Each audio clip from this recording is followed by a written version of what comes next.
Rubio. Thanks for holding this hearing, Mr. Chairman. The ranking member, thank you for being here. It's a complicated issue because it really involves two separate stories. The first is well, let me back up and say that, we have all, I say there's been a general consensus in American politics and American debate about the value of the global economic order, the rules-based trading system, and I do think, while this is a committee that focuses on foreign policy, that it is difficult to ignore that while free and open global trade has incredible benefits, it does have downsides. There are losers to trade, even agreements that are great, and not enough attention has been paid to the fact that people have been displaced over 20 or 30, 40 years, and that has created some of the domestic blowback against some of the trade. That said, by and large, America is generally a winner, particularly when we are interacting with countries who follow the rules, and that's where these dispute resolution mechanisms exist, and you have a hope that they would work when these countries also happen to be geopolitical allies with whom we partner with on a host of other issues, including national security. I think that wisdom would say that, particularly when we talk about the 232 actions, and whether it's our partners in the EU, Mexico, Canada, and other places, these are ultimately allies and countries that we do have issues that need to be addressed. But we can work with them. We believe we can, because ultimately none of these nations seek to displace the United States or undermine our position in the world. They do want to get better deals, but there's a mechanism in place to address it, which is why I would have strongly preferred for the President and the administration to kind of dealt with those issues second, after first focusing on China, because many of those countries that we are allies with have deep concerns about China as well, which leads us to the 301 actions. And the threat from China is perhaps without precedent. Senator Risch just mentioned a moment ago, Made in China 2025. That is a key piece of a broader plan to displace the United States on virtually every field that will define the 21st century. And if they were going to displace us because they work harder, because they're more innovative, because they're just out-hustle us, that's one thing. That just calls on us to work harder and do better. But the way they seek to displace us is through things like the theft of intellectual property. Just yesterday, or a couple days ago, a former employee of Apple was arrested at an airport in California, headed to China with a bunch of secrets and intellectual property on Apple's autonomous vehicle technology. Every single day brings stories. We've all heard the horror stories of the forced transfers. You want to do business in China? Here's your new partner. And by the way, you need to teach them everything you do so that in a few years, when they can do it as well as you can, we can kick you out and we can be your competitor backed by the Chinese government and put you out of business.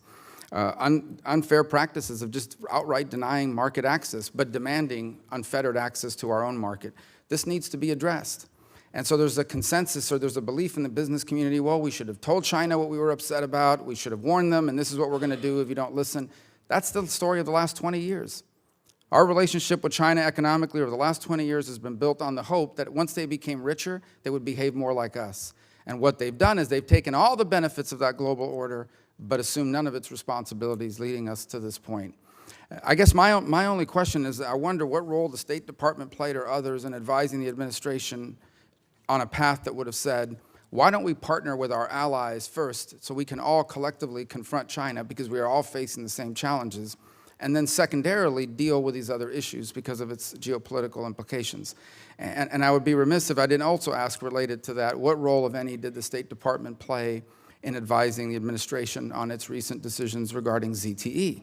Because while I would say to you that the penalties imposed on ZTE for violating sanctions are severe for purposes of sanctions violation, they extend our issues with ZTE extend well beyond sanctions violations.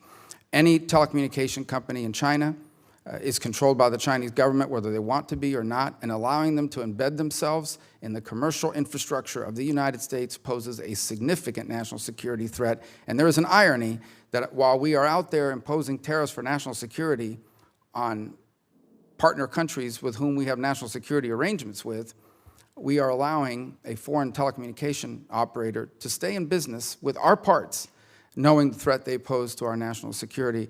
So did the State Department have any role in advising from a geopolitical perspective and focusing on China first? And what role did the State Department play, if any, in the decision on ZTE? Thank you, Senator, for those. Both of those are very important questions. The State Department has played and continues to play a role in advising the president on working with our allies to counter China. I previously indicated that in all of my travels, the senior leadership of the State Department, whether it's the Deputy Secretary, Secretary Pompeo himself, who, as you may know, is on a tour of several countries right now, we have explicitly provided input to the White House and said, we need to work with our allies specifically to counter China. We need their buy-in, because the only way to have success against China is to isolate them. China needs to be clear that it is a threat to the global economic community. And if our allies agree with us, then we can isolate China and force it to change its behavior. On your question regarding ZTE, the State Department did play a role, and we advocated the stiffest penalties possible against ZTE. Mr. Chairman, I'd just like to add, I think it's hard to partner up with countries to take on China and isolate China when we're in a trade war with the countries we seek to partner up with. So that's why I think this is something I hope we can get worked out. I couldn't agree more. We've done a great job in unifying the world against us.